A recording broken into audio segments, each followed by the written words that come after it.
जी नमस्कार, स्वागत है दोस्तों आप लोगों के अपने यूट्यूब चैनल हिंदी परीक्षा इसके पर। तो दोस्तों आज की इस वीडियो में हम लोग बात करेंगे MHD1 जो है उसके जो व्याख्याएं पूछी जाती हैं उसके पद संख्या के बारे में। तो जैसा कि आप लोगों को पता है कि आप लोगों के एग्जाम में 3 व्याख्याएं दी जाती है MHD1 में। तो इसमें से कबीरदास हैं और साथ ही साथ जो जायसी हैं पद्मावत, मलिक मोहम्मद जायसी पद्मावत से पूछी जाती है। उसके बाद तुलसीदास हैं, सूरदास हैं, मीराबाई हैं, बिहारी हैं, घनानंद है, पद्माकर हैं। तो सभी की जो पद संख्या है उसको हम लोग अलग अलग वीडियो में डिस्कशन करेंगे।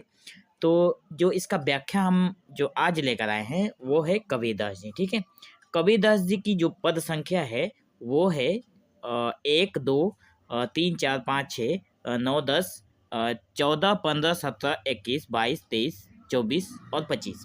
तो दोस्तों जैसा कि ये जो कबीर पद संख्या है तो ये ऐसा नहीं है कि आप लोगों के एग्जाम में यहीं से पूछे जाएंगे, लेकिन होता क्या है कि बीच से एक कबीरदास से ले लेता है, दूसरा सूरदास से ले लेता है, तीसरा बिहारी से ले लेता है। तो ऐसे करके 3 या 4 आप लोगों को दिए जाते हैं, तो उनमें से आप लोगों को 3 लिखना रहता है।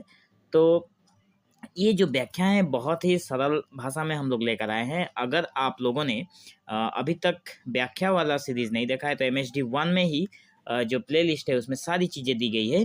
आप लोग जाकर वहाँ से सीरियल बाई सीरियल सारी वीडियो को देख सकते हैं। तो जो व्याख्या है व्याख्या नंबर जो 1 है, ठीक है, जिसमें पद संख्या जो 1 है उसको हम लोगों ने ऑलरेडी कवर कर लिया है। ठीक है, ऑलरेडी हम लोगों ने एक वीडियो में कवर कर लिया है, जाकर आप लोग प्लेलिस्ट में देखिए। आज की इस वीडियो में हम लोग बात करेंगे जो पद संख्या जो है कबीरदास की वो दूसरे नंबर की। ठीक है, तो यहाँ से 1 2 3 4 5 6 उसके बाद 9 10 11 14 मतलब 9 10 14 15 17 21 22 23 24 और 25 जो ये सीरियली पद संख्या है एक का आप लोगों का एक एक पद संख्या के ऊपर एक एक वीडियो मिलेगा। तो आप लोग प्ले लिस्ट को जरूर फॉलो करिए और सारी वीडियो की लिंक आप या फिर सारी वीडियो आप लोगों को वहाँ पे मिल जाएगा। तो 1 बाई 1 करके आप लोग देख सकते हैं। आज की इस वीडियो में हम लोग बात करेंगे पद संख्या 2 की, जिसमें कहा गया है कि जाग प्यारी अब का सोवे, रैन गई दिन काहे को खोवे, जिन जागा तिन मानिक पाया, तय बोरी सब सोए गंवाया।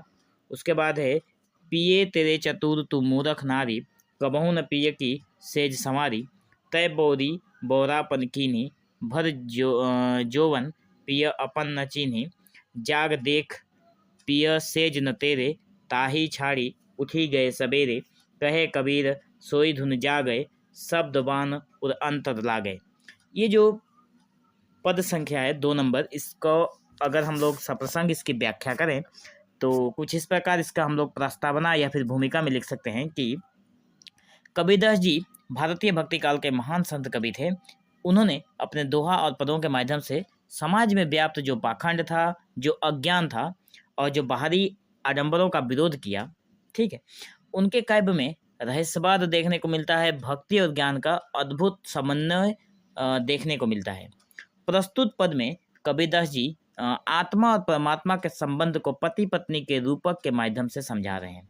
मतलब यहाँ पे कबीरदास जी ने क्या किया है, आत्मा और परमात्मा को एक पति और पत्नी के मतलब उदाहरण के तौर पर पति और पत्नी का उदाहरण लेकर ये समझा रहे हैं इन सारी बातों में। ठीक है, तो देख लेते हैं प्रसंग में बताया गया है कि यह पद कबीरदास जी की रहस्यवादी भक्ति को प्रकट करता है। रहस्यवादी इसलिए है क्योंकि जो रहस्य आत्मा और परमात्मा की बात कर रहे हैं, लेकिन उदाहरण ले रहे हैं पति और पत्नी की। तो इसमें उन्होंने आत्मा को प्यारी मतलब प्रियसी बताया है और परमात्मा को प्रिय या फिर प्रियतम बता के उसी के रूप में चित्रित किया है। वे आत्मा को सोई हुई नारी के रूप में प्रस्तुत कर रहे हैं। आत्मा जो है वो सोई हुई नारी के रूप में उसे प्रस्तुत किया है और उसे जागने या फिर आत्मज्ञान प्राप्त करने, मतलब जो हमारा आत्मा है वो सोया हुआ है, उसे आत्मज्ञान तभी प्राप्त होगा जब वो परमात्मा से लीन होगा। तो आत्मज्ञान प्राप्त करने के लिए प्रेरित कर रहे हैं और यह पद आत्म जागृति और ईश्वर से सच्चे संबंध को प्राप्त करने का संदेश देता है। ठीक है, तो जो व्याख्या है वो हम एक एक लाइन को बहुत ध्यान से समझेंगे। तो बताया गया है कि जाग पियारी अब का सोवे, रैन गई दिन काहे को खोवे। जिसमें कबीर दास जी जो हैं वो आत्मा अर्थात पियारी को संबोधित करते हुए कहते हैं कि अब सोने का समय नहीं है, जागने का समय आ गया है। आत्मा को बता रहे हैं कि अब तुम जाग जाओ, ठीक है, अब सोने का समय नहीं है।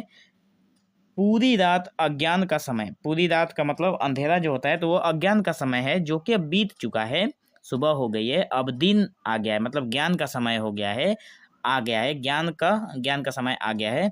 यदि अब भी तू सोई रहोगी तो जीवन व्यर्थ चला जाएगा। यहाँ रैन अज्ञान की अवस्था को दर्शाता है और दिन जो है वो ज्ञान प्राप्ति का प्रतीक है। तो यहाँ पे रैन मतलब रात, तो रात का जो मतलब है वो यहाँ पे बता रहा है कि जो जीवात्मा है वो अज्ञान में जीवन बिताए जा रही है, इसलिए वो बता रहे हैं कि अब भी जाग जाओ और ज्ञान प्राप्ति करो, मतलब ज्ञान होना मतलब दीन होना, ठीक है। तो अवचेतन से चेतन में आने के लिए यहाँ पे बता रहे हैं। अच्छा, आगे बता रहे हैं कि जिन जागा तिन मानिक पाया, तय बोरी सब सोए गंवाया। तो यहाँ पे बता रहे हैं कि जो लोग आत्मिक रूप से जाग गए हैं, उन्होंने अमूल्य मोती मतलब परमात्मा का ज्ञान जिन्हें मिल चुका है, उन्होंने जो प्राप्त कर लिए हैं, मतलब जो जाग गए हैं वो परमात्मा का ज्ञान प्राप्त कर चुके हैं। लेकिन तू जो मूर्ख अभी भी अज्ञानी है, तूने अपनी नींद, आलस्य और अज्ञान में सब कुछ गंवा दिया। यहाँ मानिक ईश्वर के अमूल्य ज्ञान का प्रतीक है। मानिक का मतलब ईश्वर के ज्ञान पाने की दशा को बताया गया है। आगे बता रहे हैं कि पिए तेरे चतुर तू मूर्ख नारी, कबहू न पिए की सेज सवारी। मतलब तेरा प्रियतम मतलब जो परमात्मा है वो चतुर है, सर्वज्ञ है। परमात्मा जो है वो सर्वज्ञ है, चतुर हैं, लेकिन तू जो है वो अज्ञानी नारी है। आत्मा को अज्ञानी नारी बता रहे हैं, जिसने कभी भी अपने प्रियतम के स्वागत की तैयारी नहीं की। यह इंगित करता है कि आत्मा ने परमात्मा की खोज करने का प्रयास ही नहीं किया। आगे बता रहे हैं कि तय बोरी बोरापन कीनी, भर जोवन पिय अपन न चीनी। बता रहे हैं कि तूने अपनी मूर्खता से जीवन व्यर्थ कर दिया, अपने यौवन अवसर में भी तूने अपने प्रियतम ईश्वर को नहीं पहचाना। मतलब यहाँ पे होता है ना, जैसे कि हम लोगों का जो आत्मा होता है वो परमात्मा को नहीं पहचानता है और सारा जीवन इधर उधर भटकता ही रह जाता है। तो वही बातें बता रहे हैं कि तू आत्मा जो है वो मूर्ख है, वो अपने प्रियतम को नहीं पहचानता है, और ना पहचान मतलब प्रियतम अर्थात ईश्वर को नहीं पहचानता, और ना पहचानने गति की इधर उधर भटकता रहता है। तो बता रहे हैं कि यहाँ भर जोबन का अर्थ है कि जीवन के प्रमुख समय जो बीते थे, जब आत्मा को ज्ञान प्राप्त करने का सबसे अच्छा अवसर होता है। आगे बता रहे हैं कि जाग देख पिय सेज न तेरे ताही छाड़ी उठी गए सवेरे। मतलब बता रहे हैं कि जैसे जिस प्रकार अब कि जो पिय होते हैं वो सवेरे उठकर सेज छोड़ देते हैं।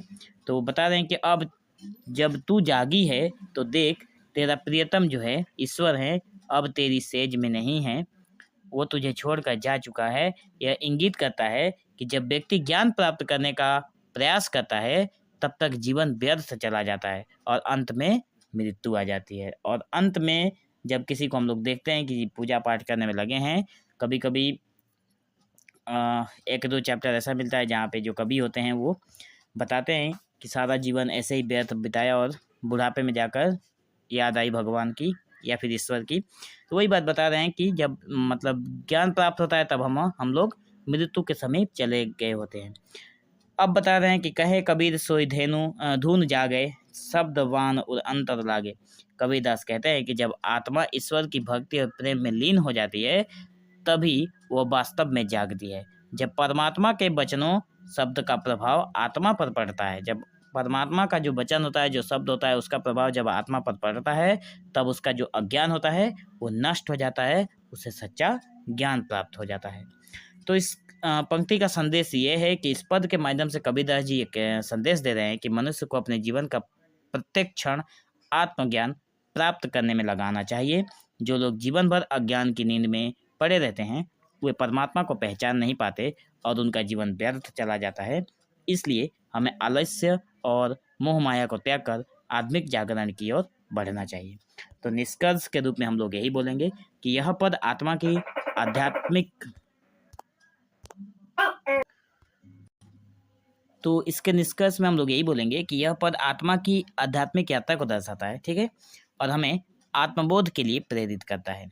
कबीरदास जी हमें यह समझाते हैं कि यदि हम अपने जीवन के अमूल्य समय को अज्ञान में व्यर्थ करेंगे, मतलब जो हमारा वैल्यूएबल जो टाइम है ना, उसे अगर हम लोग खत्म करेंगे, ऐसे ही गंवाएंगे, तो परमात्मा से मिलने का अवसर हाथ से निकल जाएगा। इसलिए हमें समय रहते ईश्वर की भक्ति और आत्म खोज में लग जाना चाहिए।